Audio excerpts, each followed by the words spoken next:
Continuó: debes ser muy rico en tu nación, y si no me pagas un buen rescate, acabarás por morir a mis propias manos.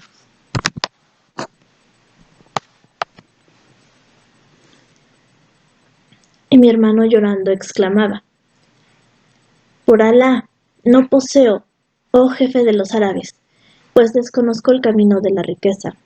Ahora soy tu esclavo y estoy en tu poder. Puedes hacer de mí lo que quieras.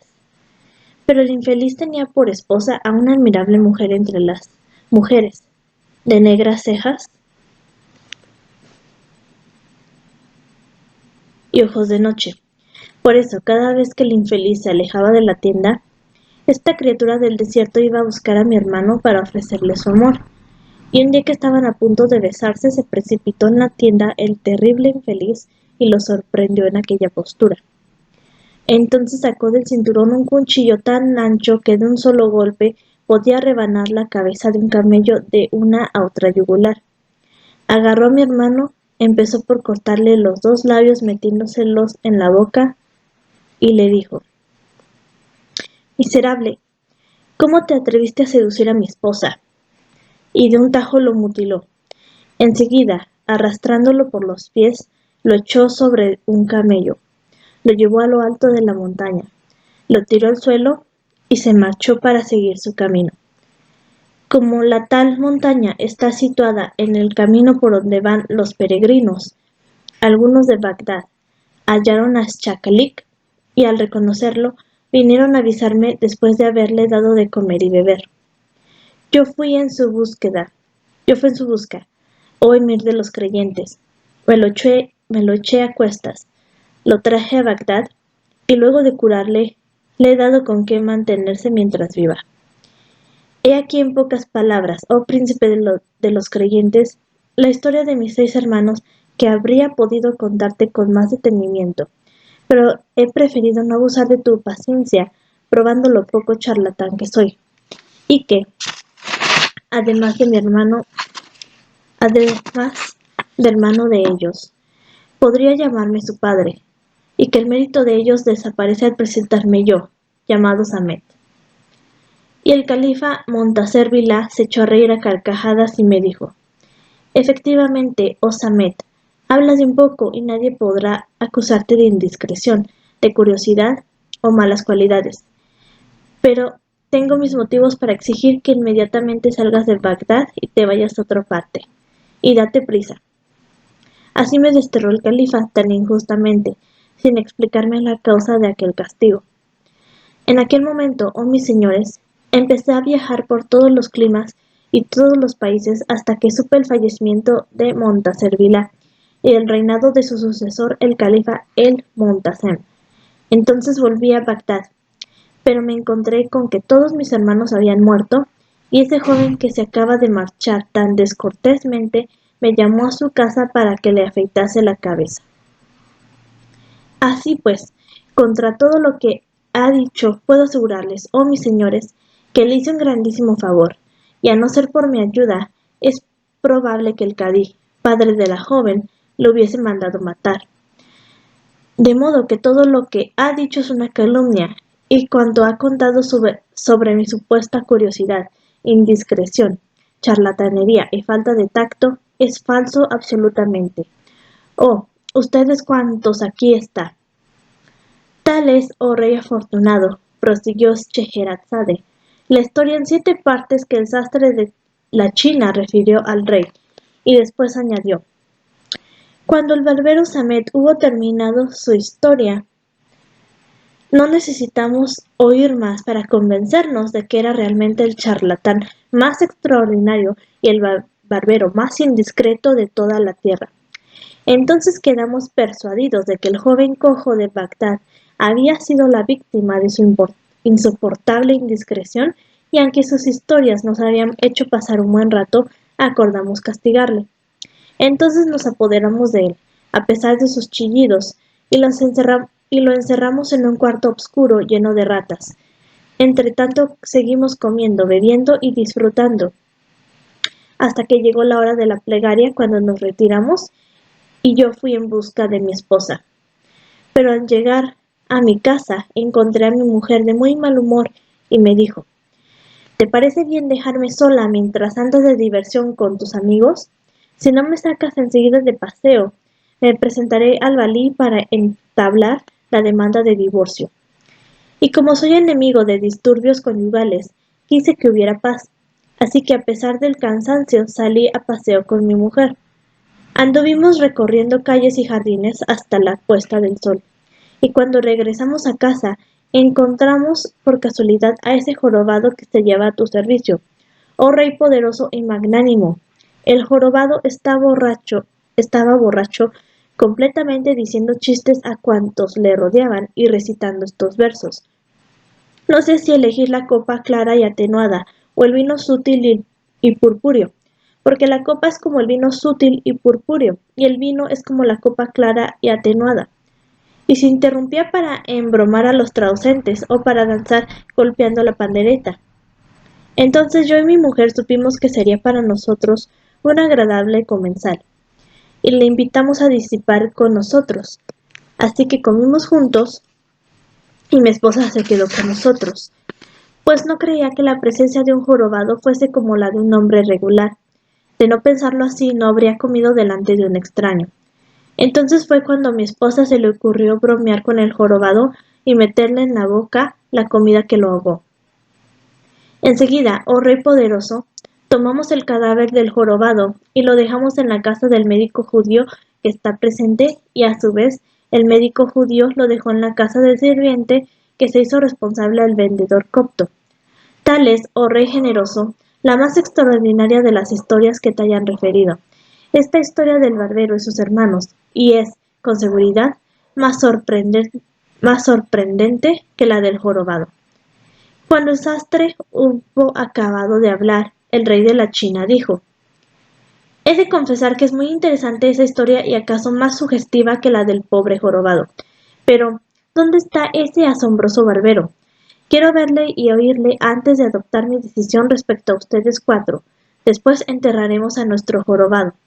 Entonces le erigiremos un buen sepulcro por lo mucho que me divirtió en vida y aun después de muerto, pues me ha dado ocasión de oír la historia del joven cojo, la del barbero con sus 6 hermanos y las otras historias.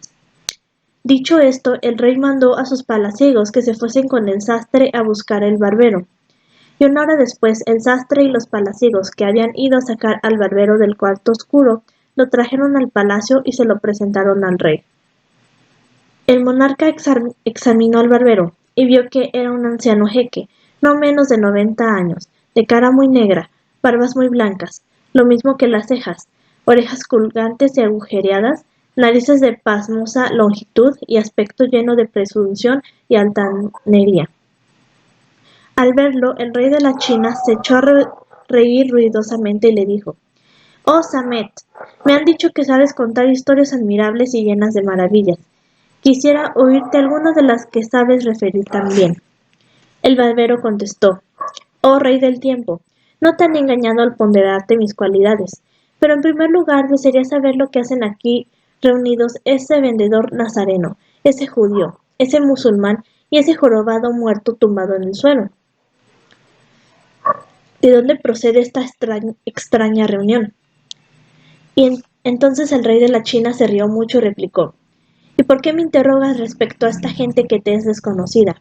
El barbero dijo: «Pregunto solamente para demostrar a mi rey que no soy un charlatán indiscreto, que no me ocupo nunca de en lo que no me importa, y que soy inocente de las calumnias que me dirigen, como la de llamarme hablador y lo demás. Sepa, por tanto, que soy digno de ostentar el sobrenombre del silencioso, pues el poeta dijo: «Cuando tus ojos vean a una persona con un sobrenombre, has de saber que, como inquieras bien, siempre saldrá la razón del sobrenombre». Entonces dijo el rey: «Me agrada mucho este barbero. Voy a contarle la historia del jorobado, luego las relatadas por el nazareno, el judío, el sirviente y el sastre». Y el rey refirió al barbero todas las historias sin omitir una particularidad, pues, pero no es necesario repetirlas.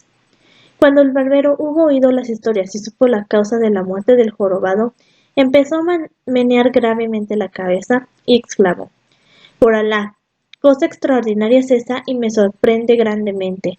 A ver, levanten el velo que cubre el cadáver para que yo lo vea. Y cuando se descubrió el cadáver, el barbero se sentó en el suelo, puso la cabeza del jorobado en sus rodillas y le miró atentamente a la cara. Entonces, de pronto soltó la carcajada que la fuerza de la risa le hizo caer, y exclamó: En verdad, toda muerte tiene una causa entre las causas, de modo que la causa de la muerte de este jorobado es la cosa más sorprendente de las cosas sorprendentes, porque merece ser escrita con hermosas letras de oro en los registros del reino para enseñanza de los hombres futuros. Y el rey pasmado, al oír las palabras del barbero, le dijo: Oh, barbero Samet, explícanos el sentido de tus palabras. Y el barbero replicó: Oh rey, te juro por tu gracia y tus beneficios que tu jorobado tiene el alma en el cuerpo. Ahora lo vas a ver. Entonces sacó de su cinturón un frasquito con un ungüento, empapó con él el pescuezo del jorobado y le vendó el cuello con un paño de lana. Después aguardó que transcurriera una hora. Sacó del mismo cinturón unas largas tenazas de hierro, las introdujo en el garguero del jorobado.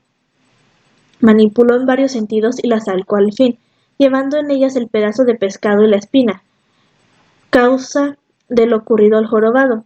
Entonces éste estornudó estrepitosamente, abrió los ojos, volvió en sí, se palpó la cara con las manos, dio un brinco, se puso de pie y exclamó: Loa a Alá y a nuestro Señor el enviado de Alá.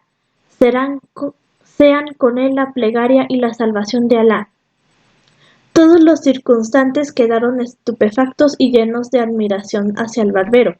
Después, al reponerse de su emoción, el rey y todos los presentes empezaron a reír a carcajadas al ver la cara del jorobado, y el rey dijo: Por Alá, qué aventura tan prodigiosa. En mi vida he visto nada más sorprendente y extraordinario. Oh, ustedes aquí presentes, ¿ha visto alguno que así se muera un hombre para resucitar después? Sí, gracias a Alá. No hubiese estado aquí este barbero, nuestro jeque Samet, el día de hoy habría sido el último de la vida del jorobado. Solo por la ciencia y el mérito de este barbero admirable y lleno de capacidad hemos podido salvar su vida.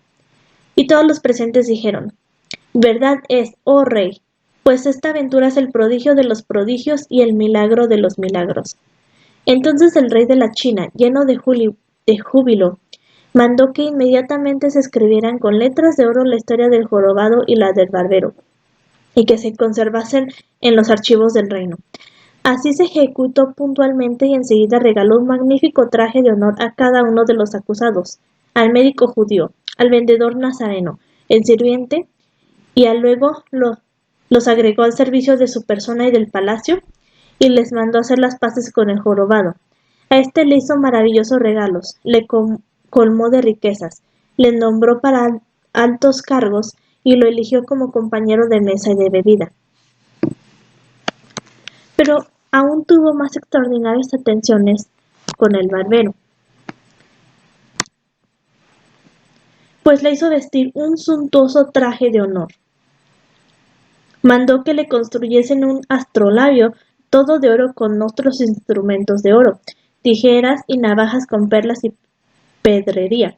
Le nombró barbero y peluquero de su personal y del reino, además que le tomó por compañero íntimo. Así siguieron viviendo la vida más próspera y dichosa hasta que puso término a su felicidad, la arrebatadora de todo goce, la lastimera de toda intimidad, la separadora de amigos, la sepultadora, la invencible, la inevitable.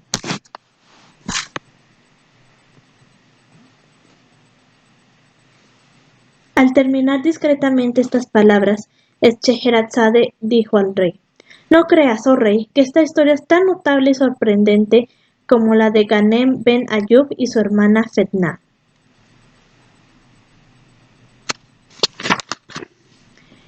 Y el rey Shahriar contestó: No conozco tal historia, pero deseo hacerlo, así que te ordeno que continúes hablando. En ese momento Scheherazade prosiguió: Historia de Sinbad el marino. He llegado a saber que en tiempo del califa Harún al-Rachid Vivía en la ciudad de Bagdad un hombre llamado Sinbad el Cargador. Era de condición pobre y para ganarse la vida acostumbraba a transportar bultos en su cabeza. Un día entre los días hubo de llevar cierta carga muy pesada, y aquel día precisamente se sentía un calor tan excesivo que el cargador sudaba abrumado por el peso que llevaba encima. Intolerable se había hecho ya la temperatura. Cuando el cargador pasó por delante de la puerta de casa, que debía pertenecer a algún mercader rico, a juzgar por el suelo bien barrido y regado alrededor con agua de rosas, soplaba allí una brisa gratísima y cerca de la puerta aparecía un ancho banco para sentarse. Al esto, el cargador Sinbad soltó su peso sobre el banco en cuestión con objeto de descansar y respirar aquel aire agradable, sintiendo poco a poco que desde la puerta llegaba a él una aura pura y mezclada con delicioso aroma. Entonces tanto le deleitó que fue a sentarse en un extremo del banco y advirtió un concierto de laúdes e instrumentos diversos, acompañados por magníficas voces que cantaban canciones en un lenguaje desconocido. Además, escuchó el canto de aves que glorificaban de modo encantador a Alá el Altísimo, y distinguió, entre otras, acentos de tortolas, de ruiseñores, de mirlos, de palomas de collar y de perdices domésticas. Se maravilló mucho impulsado por el placer enorme que todo aquello le causaba, asomó la cabeza por la rendija abierta de la puerta. Enseguida vio en el fondo un jardín inmenso, donde se apiñaban servidores jóvenes y esclavos, criados y gentes de todas calidades. Había allá cosas que no se encontrarían más que en alcázares de reyes y sultanes.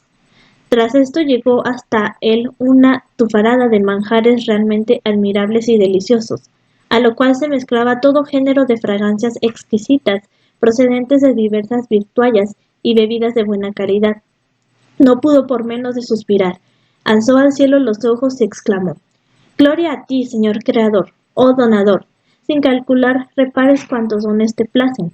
Oh Dios mío, pero no creas que clamo a ti para pedirte cuentas de tus actos o para preguntarte acerca de tu justicia y de tu voluntad, porque a la criatura le está vedado interrogar a su dueño omnipotente. Me limito a observar. Gloria a ti, enriqueces o empobreces, elevas o humillas, conforme a tus deseos y siempre obras con lógica, aunque a veces no podamos comprenderla. He ahí el amo de esta casa. Es dichoso hasta los límites extremos de la felicidad. Disfruta las delicias de esos aromas encantadores, de esas fragancias agradables, de esos manjares sabrosos, de esas bebidas superiormente deliciosas. Vive feliz, tranquilo y contentísimo, mientras otros, como yo, por ejemplo, nos hallamos en el último confín de la fatiga y de la miseria. Luego Sinbad apoyó su mano en la mejilla y a toda voz cantó los siguientes versos que iba improvisando. Suele ocurrir que un desgraciado sin albergue de pronto se despierta a la sombra de un palacio creado por su destino. Pero cada mañana me despierto más miserable que ayer.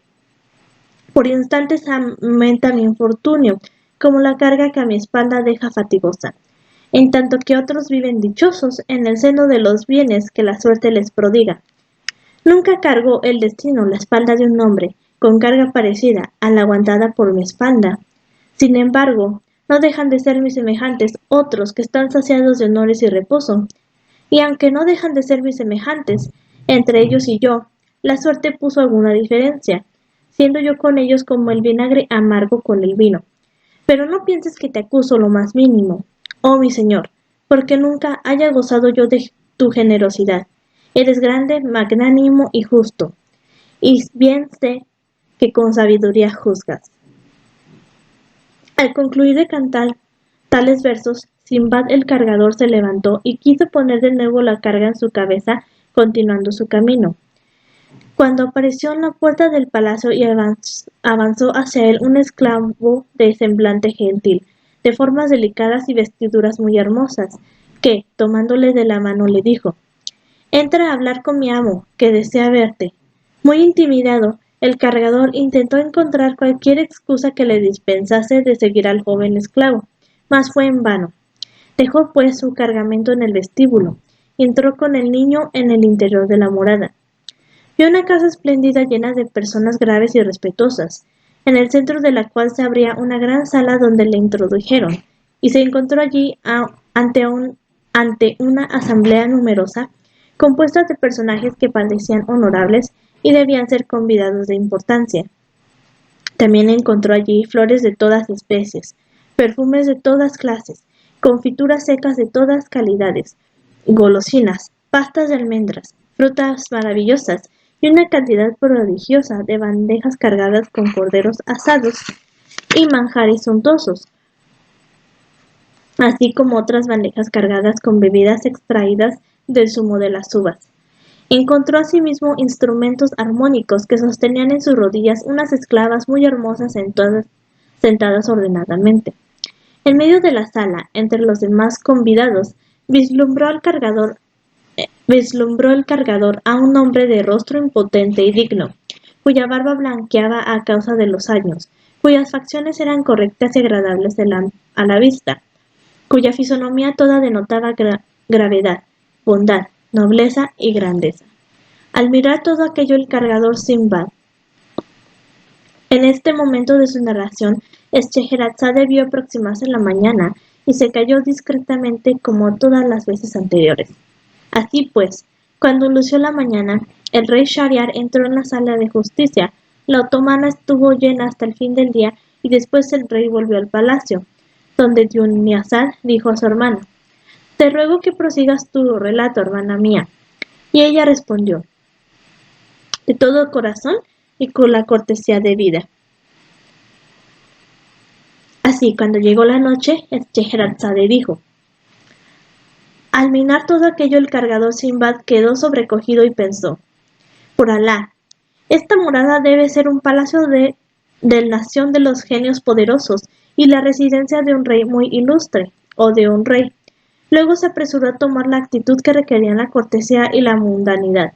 Deseó la paz a todos los asistentes, hizo voto por ellos, besó la tierra entre sus manos y acabó poniéndose de pie con la cabeza baja, demostrando respeto y modestia. El dueño de la casa le dijo que se aproximara y lo invitó a sentarse a su lado después de desearle la bienvenida con acento muy amable. Le sirvió de comer ofreciéndole lo más delicado, delicioso y hábilmente condimentado entre todos los manjares que cubrían las bandejas, mientras Sinbad el cargador no dejó de hacer honor a la invitación luego de pronunciar las debidas invocaciones. Así comió hasta hartarse y después dio las gracias a Alá diciendo: «Loas a él siempre». Después se lavó las manos y agradeció a todos los convidados su amabilidad. Solamente entonces dijo el dueño de la casa al cargador, siguiendo la costumbre que no permite hacer preguntas al huésped más que cuando se le ha servido de comer y beber: «Sé bienvenido y obra con libertad. Bendiga Alá tus días. Pero puedes decirme tu nombre y profesión, oh huésped mío». Y Sinbad contestó: «Oh señor, me llamo Sinbad el cargador, y mi profesión consiste en transportar bultos sobre mi cabeza mediante un salario». Sonrió el dueño de la casa y le dijo: «Has de saber, oh cargador, que tu nombre es igual que el mío, pues me llamo Sinbad el marino. Sabrás también, oh cargador, que si te rogué que vinieras aquí fue para oírte repetir las hermosas estrofas que cantabas cuando estabas sentado en el banco ahí afuera». A estas palabras se sonrojó el cargador y dijo: «Por Alá sobre ti, no me guardes rencor a causa de tan desconsiderada acción, ya que las penas, las fatigas y las miserias que nada dejan la mano hacen descortés, necio e insolente al hombre». Pero Sinbad el marino dijo a Sinbad el cargador: «No te avergüences de lo que cantaste ni te turbes, porque en adelante serás mi hermano. Solo te ruego que te des prisa en cantar esas estrofas que escuché y me maravillaron mucho». Entonces el cargador cantó las estrofas en cuestión, que gustaron en extremo a Sinbad el marino.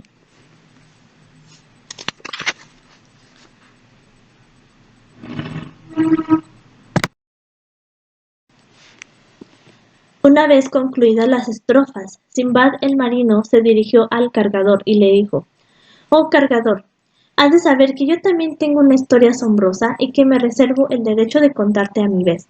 Te explicaré, pues, todas las aventuras que me sucedieron y todas las pruebas que sufrí antes de llegar a esta felicidad y de habitar este palacio.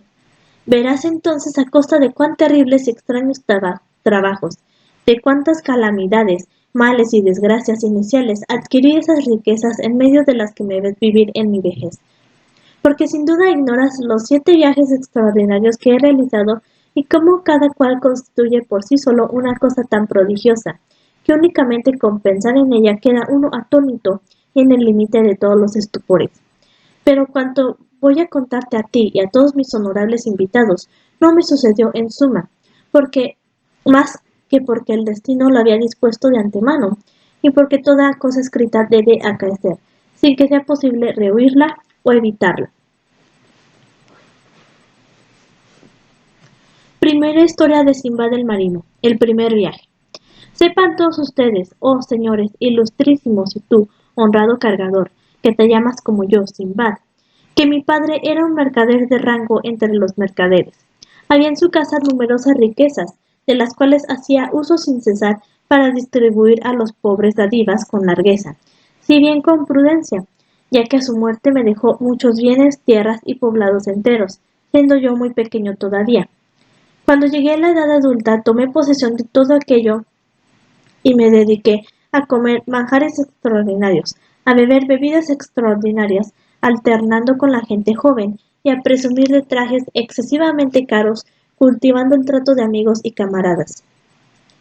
Estaba convencido de que aquello había de durar siempre para mayor ventaja mía, así que continué viviendo mucho tiempo de este modo, hasta que un día, recuperado de mis errores y vuelto a mi razón, hube de notar que mis riquezas se habían disipado, mi condición había cambiado y mis bienes habían huido. En aquel momento desperté completamente de mi inacción, sintiéndome poseído por el temor y el espanto de llegar a la vejez un día sin tener que ponerme. Además me vinieron a la memoria estas palabras que mi difunto padre se complacía en repetir, palabras de nuestro Señor. Con él aplegaréle paz. Saleimán ben Daud. Hay 3 cosas preferibles a otras 3. El día en que se muere es menos penoso que el día en que se nace. Un perro vivo vale más que un león muerto, y la tumba es mejor que la pobreza. Tan pronto como me asaltaron estos pensamientos, me levanté, reuní lo que restaba tanto de muebles como de vestidos, y sin perder tiempo, lo vendí en subasta pública con los residuos de mis bienes, propiedades y tierras. De ese modo me hice con la suma de 3000 dracmas. En este momento de su narración, Scheherazade vio aparecer la aurora y se calló discretamente. Entonces su hermana Dunyazad le dijo: «Qué deliciosas son tus palabras, cuán maravillosas y dulces son a mis oídos». Y Scheherazade contestó: «Nada es eso comparado con lo que les contaré la noche próxima, si vivo todavía y el rey tiene a bien conservarme». Así pasaron aquella noche en dicha y felicidad completa hasta la mañana. Después el rey se dirigió al salón del trono, y cuando terminó, volvió al palacio y se reunió con los suyos. Al llegar la noche, Scheherazade continuó: «Así me hice con la suma de 3000 dracmas, y se me antojó viajar por las regiones y países de los hombres, porque me acordé de las palabras del poeta que ha dicho: «Las penas hacen más hermosa aún la gloria alcanzada. La gloria humana es hija inmortal de cuantiosas noches en vela. ¿Quién desea encontrar el tesoro único de las perlas del mar, blancas, grises o rosadas?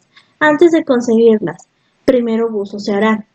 A la muerte llegará en su esperanza vana, quien sin esfuerzo la gloria quisiera alcanzar». Así pues, sin demora, corrí al plaza donde compré mercancías diversas y baratijas de todas clases.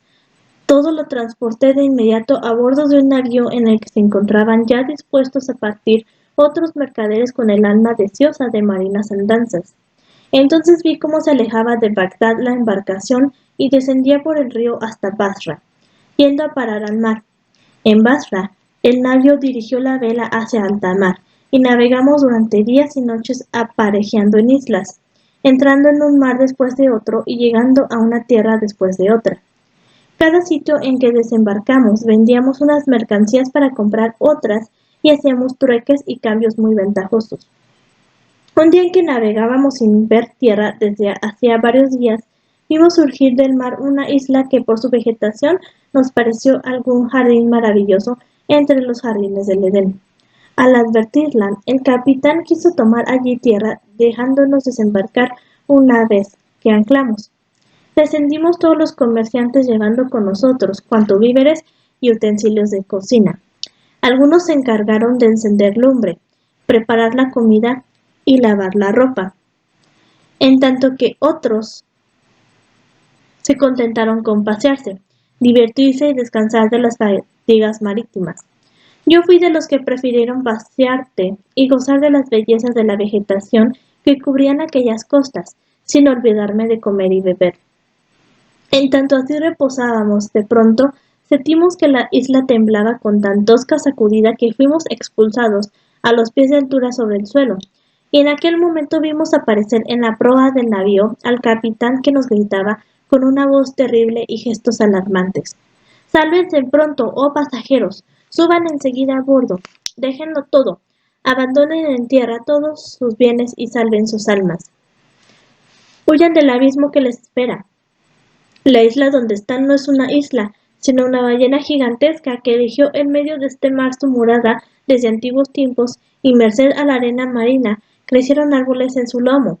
La despertaron ahora de su sueño, turbaron su reposo, excitaron sus sensaciones encendiendo lumbre sobre su lomo, y él aquí que se despereza. Sálvense o si no los sumergirá en el mar que ha de tragarnos sin remedio. Sálvense, déjenlo todo que va a partir.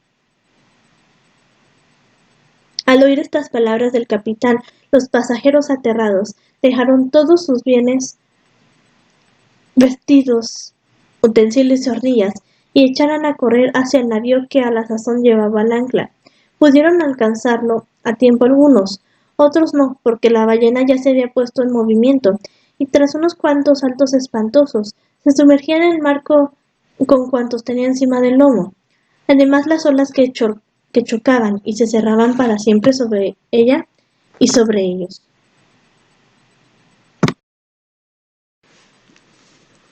Y yo fui de los que se quedaron abandonados encima de la ballena, así que debí ahogarme.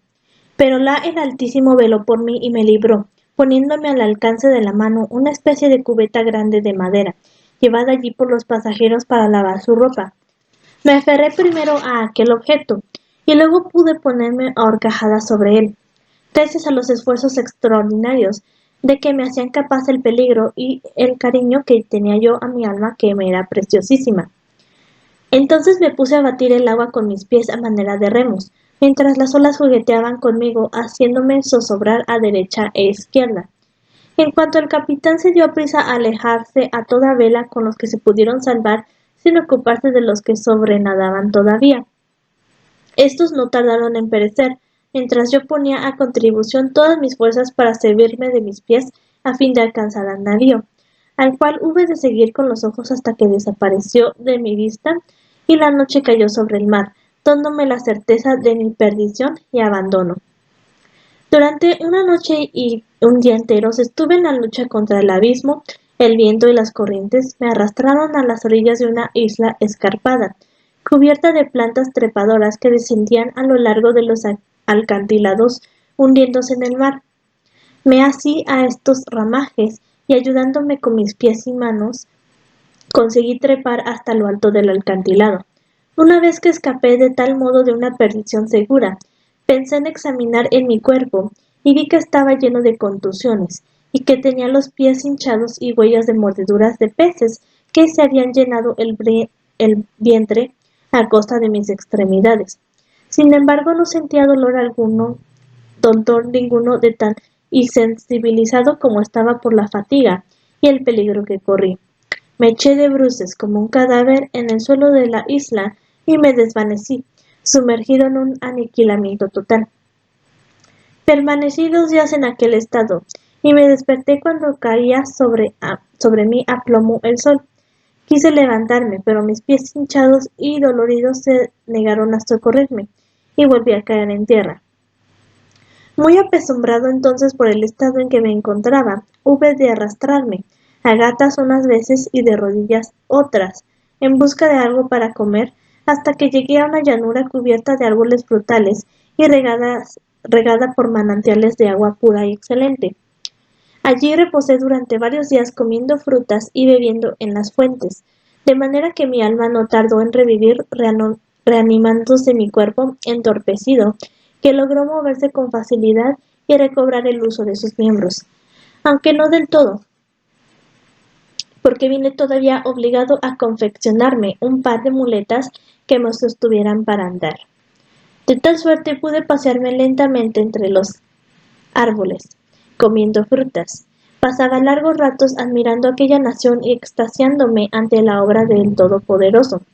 Pero un día que me paseaba por la ribera, vi aparecer en la distancia una cosa que como un animal salvaje o algún monstruo del mar, tanto hubo de intrigarme aquella cosa, que a pesar de los sentimientos diversos que en mí se agitaban, me acerqué a ella, avanzando y retrocediendo.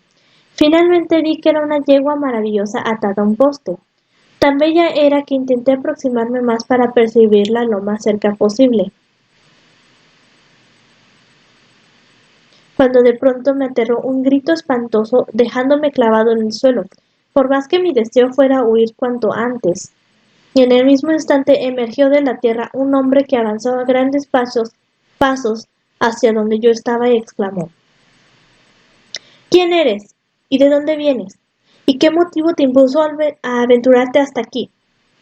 Yo contesté: Oh señor, sepa que yo soy un extranjero que iba a bordo de un navío y naufragué con otros pasajeros, pero Alá me facilitó una cubeta de madera a la que me así y que me sostuvo hasta que fui despedido a esta costa por las olas. Cuando oyó mis palabras me tomó de la mano y me dijo: Sígueme. Entonces me hizo bajar a una caverna subterránea y me obligó a entrar en un salón, en cuyo sitio de honor me invitó a sentarme y me llevó algo de comer porque yo tenía hambre. Comí hasta hartarme y apaciguar mi ánimo.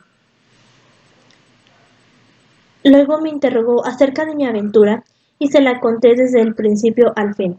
Se asombró prodigiosamente y yo añadí: Por Alá sobre ti, oh dueño mío, no te enfades demasiado por lo que voy a preguntarte. Acabo de contarte la verdad de mi aventura, y ahora anhelaría saber el motivo de tu estancia en esta sala subterránea, así como la causa por qué atas sola a esa yegua en la orilla del mar. Sepa que somos varios los que estamos en esta isla, situados en diferentes lugares para guardar los caballos del rey Migrahan.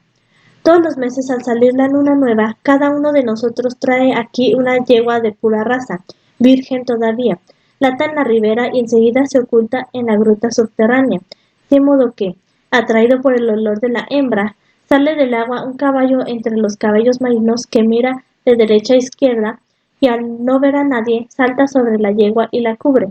Luego, cuando ha acabado con ella, desciende de sus ancas e intenta llevarla consigo, pero ella no puede seguirle porque está atada al poste. Entonces relincha muy fuerte él, le da cabezazos y coces y relincha cada vez más fuerte. Así lo oímos nosotros y comprendemos que ha acabado de montarla. Inmediatamente salimos por todos los lados y corremos hacia él, lanzando grandes gritos que le asustan y le obligan a entrar en el mar de nuevo. En cuanto a la yegua en cuanto la yegua queda preñada y pare un potro o una potra que vale todo un tesoro lo que, y que no puede tener igual en toda la faz de la tierra. A la sazón, precisamente hoy ha de venir el caballo marino, y te prometo que una vez terminado el asunto, te llevaré conmigo para presentarte a nuestro rey Mirahan y darte a conocer nuestra nación. Bendice pues a Alá, que te hizo encontrarme, porque sin mí morirías de tristeza en esta soledad, sin volver a ver nunca a los tuyos y a tu nación, y sin que nunca supiese de ti nadie. Al oír estas palabras, di muchas gracias al guardián de la yegua y continué departiendo con él, en tanto que el caballo marino salía del agua saltando sobre la yegua y la montaba. Cuando éste hubo terminado, descendió de ella y quiso llevársela, mas ella no podía desatarse del poste, así que se encabritaba y relinchaba. Pero el guardián de la yegua se precipitó fuera de la caverna, Llamó con grandes voces a sus compañeros, y provistos todos de hachas, lanzas y escudos, se abalanzaron al caballo marino que, lleno de terror, soltó su presa y como un búfalo fue a tirarse al mar y desapareció bajo las aguas. Entonces todos los guardianes, cada uno con su yegua, se agruparon a mi alrededor y me prodigaron mil amabilidades, y después de facilitarme aún más comida y de comer conmigo, me ofrecieron una buena montura. Además, en vista de la invitación que me hizo el primer guardián, me propusieron que les acompañara a ver al rey. Yo acepté desde luego y partimos todos juntos. Cuando llegamos a la ciudad, se adelantaron mis compañeros para poner a su señor al corriente de lo que me había acaecido. Tras esto, volvieron a buscarme. Me llevaron al palacio y, en uso del permiso que se me concedió, entré en la sala del trono. Fui a ponerme entre las manos del rey Mirajan, al cual le deseé la paz correspondiendo a mis deseos de paz. Después el rey me dio la bienvenida y quiso oír de mi boca el relato de mi aventura. Obedecí enseguida y le conté cuánto me había sucedido, sin omitir un detalle. Al escuchar semejante historia, el rey Mirajan se maravilló y me dijo: por Alá, hijo mío, que si tu suerte no fuera tener una vida larga, sin duda a estas horas habrías sucumbido a tantas pruebas y sinsabores. Pero da gracias a Alá por tu liberación. Todavía me prodigó muchas más frases benévolas. Quiso admitirme en su intimidad para lo sucesivo, y a fin de darme un testimonio de sus buenos propósitos con respecto a mí y de lo mucho que estimaba mis conocimientos marítimos, me nombró desde entonces director de los puertos y radas de su isla, e inventor de las llegadas y salidas de todos los navíos.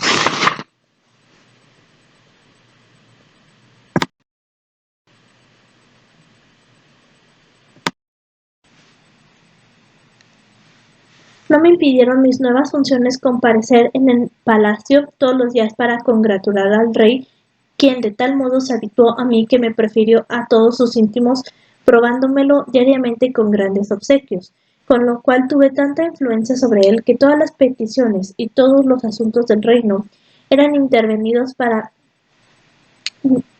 por mí para bien general de los habitantes. Pero estos cuidados no me hacían olvidar mi nación ni perder la esperanza de volver a ella. Así que jamás dejaba yo de interrogar a cuantos viajeros y marinos llegaban a la isla, diciéndoles si conocían Bagdad y hacia qué lado estaba sitiada. Pero ninguno podía responderme, y todos me aseguraban que jamás oyeron hablar de tal ciudad ni tenían noticia del paraje en que se encontrase.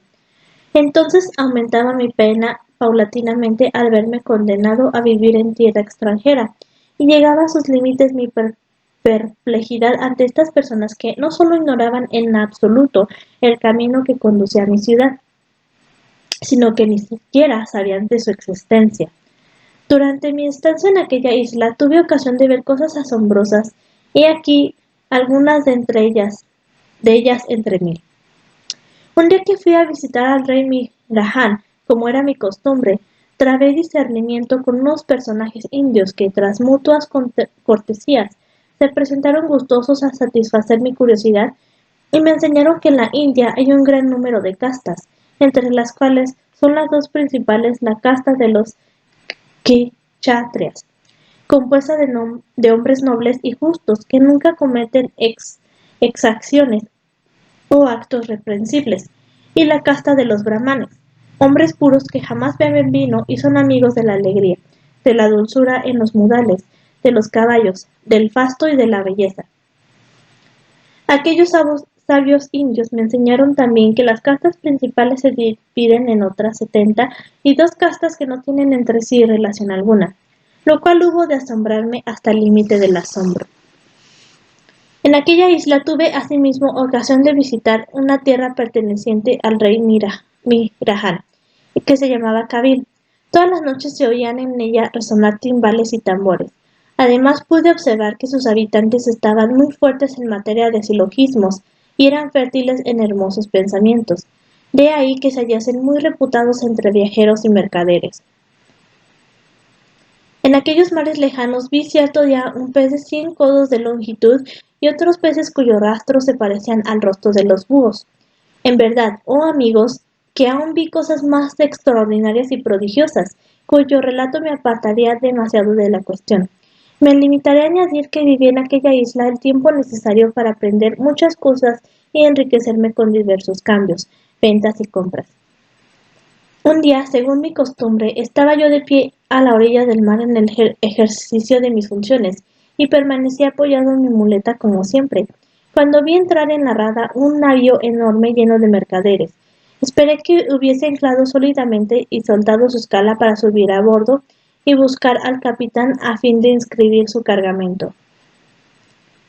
Los marineros iban desembarcando todas las mercancías que al propio tiempo yo anotaba, y cuando terminaron su trabajo pregunté al capitán: ¿Queda alguna cosa en tu navío? Me contestó: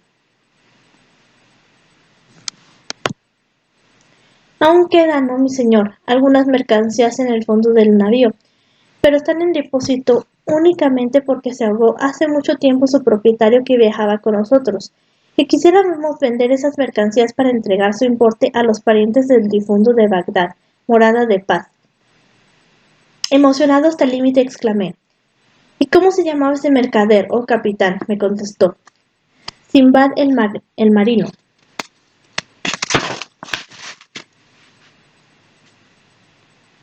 A estas palabras miré con más detenimiento al capitán y reconocí en él al dueño del navío que se vio precisado a abandonarnos encima de la ballena. Entonces le grité con toda mi voz: Yo soy Simbad el marino.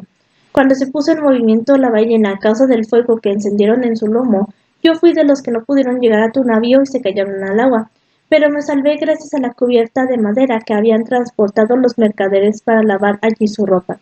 Efectivamente me puse a horcajada sobre aquella cubeta y agité los pies a manera de remos. Y sucedió lo que sucedió con la venida del ordenador.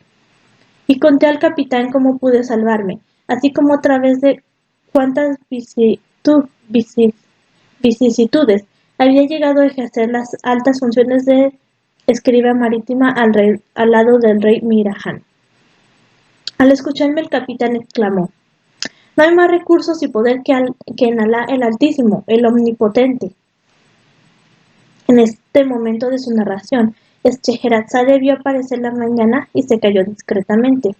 Después el rey fue a sala del trono, llegó la otomana, juzgó, dispuso, escuchó y volvió al palacio. Pero cuando llegó la noche, Scheherazade continuó: No hay más recursos y poder que en Alá el Altísimo, el Omnipotente. Ya no queda conciencia ni honradez en ninguna criatura de este mundo. ¿Cómo osas afirmar que eres Simbad el marino, oh escriba astuto, cuando todos nosotros le vimos por nuestros propios ojos ahogarse con los demás mercaderes? Vergüenza sobre ti por mentir con impudicia tanta. Entonces le contesté: Cierto, oh capitán, que la mentira es la renta de los bellacos, pero escúchame porque voy a probarte que soy Simbad el ahogado. Entonces conté al capitán diversos incidentes que solo conocíamos él y yo, y que sobrevinieron durante aquella maldita travesía. El capitán no dudó ya de mi identidad y llamó a los que iban en el barco. Todos me felicitaron por mi salvamento y dijeron: Por Alá, no podemos creer que lograras librarte de perecer ahogado. Alá te concedió una segunda vida. Después el capitán se apresuró a devolverme mis mercancías que yo hice transportar a la plaza en el momento, tras asegurarme de que no faltaba nada, y de que todavía aparecían en 2 fardos mi nombre y mi sello. Una vez en la plaza, abrí mis fardos y vendí mis mercancías con un beneficio por una, pero tuve cuidado de reservarme algunos objetos de valor que me adelanté a ofrecer como presente al rey Mirajan, a quien le relaté la llegada del capitán del navío, y el rey se asombró en extremo de este acontecimiento inesperado. Como el monarca me quería mucho, no quiso ser menos amable que yo, y a su vez me hizo regalos inestimables que contribuyeron no poco a enriquecerme completamente, porque yo me di prisa a vender todo aquello, realizando así una fortuna considerable que transporté a bordo del mismo navío donde había emprendido antes mi viaje. Efectuado esto, fui al palacio para despedirme del rey Mirajan y darle gracias por todas sus generosidades y por su protección. Él me despidió con frases muy conmovedoras y no me dejó partir sin haberme ofrecido aún más presentes suntuosos, y objetos de valor que ya no me decidí a vender, que, por cierto, estás viendo ahora en esta sala, oh mis honorables invitados. Además, tuve igualmente cuidado de llevar conmigo los perfumes que están aspirando aquí: madera de aloe, alcanfor, incienso y sándalo, productos de aquella isla lejana. Subí enseguida a bordo y a poco se dio a la vela el navío con la autorización de Alá, porque nos favoreció la fortuna y nos ayudó en el destino en aquella travesía que duró días y noches. Una mañana llegamos con salud a la vista de Basra, donde no nos detuvimos más que muy escaso tiempo para ascender por el río y entrar al fin con el alma regocijada en la ciudad de Bagdad, mi tierra. Cargado de riquezas y con la mano pronta para las dádivas, llegué a mi calle así, y entré en mi casa, donde volví a ver con buena salud a mi familia y a mis amigos. Al punto compré gran cantidad de esclavos de uno y otro sexo, mamalik, mujeres hermosas, tierras y casas y propiedades como no tuve nunca, ni aun cuando murió mi padre. Con esta nueva vida olvidé las vicisitudes pasadas, las penas y los peligros sufridos, la tristeza del desentierro, los sinsabores y fatigas del viaje. Tuve amigos numerosos y deliciosos. Durante largo tiempo vivía una vida llena de agrado y placeres, exenta de preocupaciones y molestias, disfrutando con toda mi alma de cuanto me gustaba y comiendo manjares admirables y bebiendo bebidas preciosas.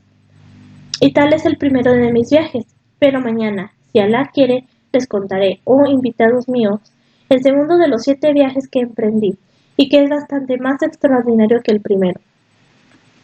Entonces Sinbad el marino se dirigió al cargador y le rogó que cenase con él. Luego, tras haberle tratado con mucho miramiento y afabilidad, hizo que le entregaran 1000 monedas de oro, y antes de despedirle, le invitó a volver al día siguiente diciéndole: para mí tu cortesía será siempre un placer y tus buenos modales una delicia. Y Sinbad el cargador contestó: por encima de mi cabeza y mis ojos, obedezco con respeto. Y sea continua en tu casa la alegría, oh señor mío. Salió entonces de allá, después de dar las gracias y llevarse consigo el regalo que acababa de recibir. Así retornó a su hogar maravillándose hasta el límite, y pensó toda la noche en lo que acababa de escuchar y experimentar. En cuanto amaneció, se apresuró a volver a casa de Sinbad el marino. En este momento de su narración, Scheherazade vio aparecer la aurora y se calló discretamente. Entonces el rey fue a la sala del trono, llenó la otomana, juzgó, dispuso, escuchó y volvió al palacio. Y cuando llegó la noche, Scheherazade dijo: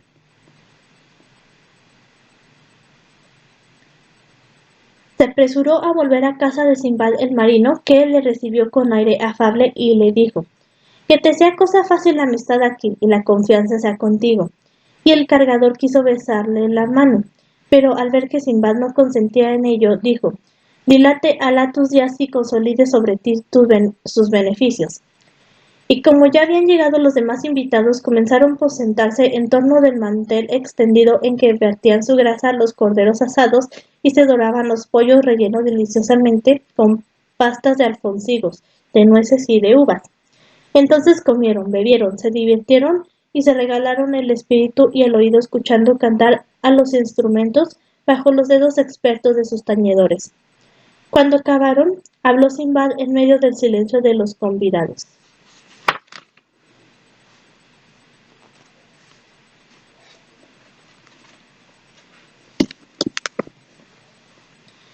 Sería todo por hoy. Está la siguiente lectura.